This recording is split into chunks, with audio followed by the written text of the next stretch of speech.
జనగామ జిల్లా తిమ్మంపేట గ్రామానికి చెందిన మహేశ్వర్ అలేఖ్య దంపతుల కుమారుడు చావు బ్రతుకుల మధ్య కొట్టుమిట్టాడుతున్నాడు. హైదరాబాద్లోని ఓ ప్రైవేటు ఆసుపత్రికి చూపించగా బాలుడికి జెనెటికల్ డిసీజ్ గౌచర్ ఉందని తేలింది. ఆ వ్యాధి నివారణకు 15 రోజులకు ఒకసారి 1,24,000 విలువ చేసే ఇంజెక్షన్ వేయాలని డాక్టర్లు సూచించారు.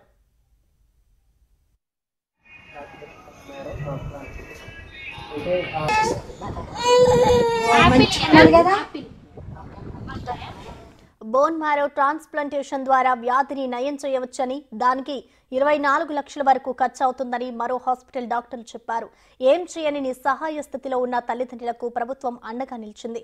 విషయం తెలుసుకున్న సీఎం రేవంత్ రెడ్డి బాలుడి ఆపరేషన్ కు అయ్యే ఖర్చు మొత్తం ప్రభుత్వం భరిస్తుందని హామీ ఇచ్చారు. త్వరలోనే బాబుకు ఆపరేషన్ చేయిస్తామని సీఎం కార్యాలయం నుండి ప్రకటన విడుదల చేశారు.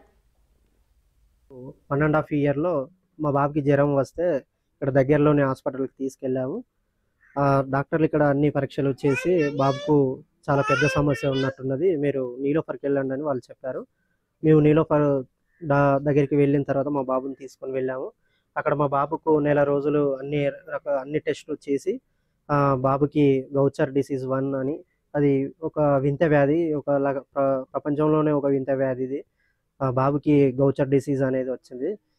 ఈ వ్యాధి లక్షణము అన్నం తిన్నాక అరవకపోవడం, రక్తం క్షీణించి బాబు పొట్ట కుండలా ఉబ్బి రక్తహీనత ఏర్పడి బాబు చనిపోయే ప్రమాదం ఉంటుంది.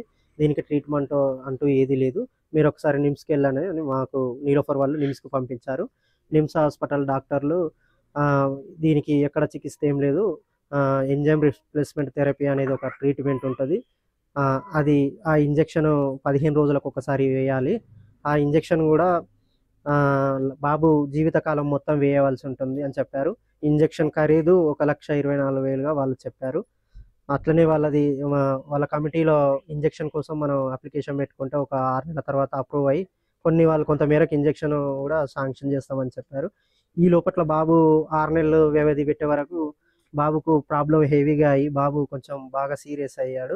బంజారాహిల్స్లోని రెయిన్బో హాస్పిటల్, చిల్డ్రన్ హాస్పిటల్లో మేడం శిరీషరాణి గారు, దీనికి ప్రాబ్లం కోసం సొల్యూషన్ ఉంది బాబు, బోన్ మ్యారో ట్రాన్స్ప్లాంటేషన్ అని చేయాల్సి ఉంటుంది, దానికి 24 లక్షల వరకు 25 లక్షల వరకు ఖర్చు అవుతుంది, మేము అది చేస్తాం, మీరు అవి సమకూర్చుకోండి అని చెప్పారు. ఎమ్మెల్యే గారు కడియం సిఆర్ సార్ దగ్గరికి కూడా వెళ్ళడం జరిగింది. వారికి కూడా మా సమస్యను చెప్తే వారు ఎంతో కొంత మేము సహాయం చేస్తామని వారు అన్నారు. అదేవిధంగా క్యాబినెట్ మంత్రి కొండ సురేఖ గారు కూడా, ఆమె కూడా మా సమస్యను చెప్పడం జరిగింది. మేడం కూడా ఎంతో కొంత చేస్తామని అన్నారు. ఇట్లా మేము వెళ్తా ఉన్నాం. ఇప్పటి వరకు 7 లక్షలు అప్పు తీసుకొని వచ్చి బాబుకి ఇంజక్షన్లు వేసాము. ఇప్పుడు ఇంజక్షన్లు వేపిద్దామన్నా డబ్బులు లేవు, ప్లస్ ఆపరేషన్ డేట్ కూడా దగ్గరకు వచ్చిందండి. కాబట్టి మేము ఆర్థికంగా పేదవారమైనందున ప్రభుత్వమే మాకు సహకరించి మా బాబు ప్రాణాలు నిలబెట్టాలి. ప్రభుత్వం తరపున, ప్రజల తరపున, మరే దాతల తరపున మా బాబును మాకు సహాయం అందించి మమ్మల్ని కాపాడాలి, మా బాబు ప్రాణాలు కాపాడాలని మీ అందరినీ మేము వేడుకుంటున్నామండి.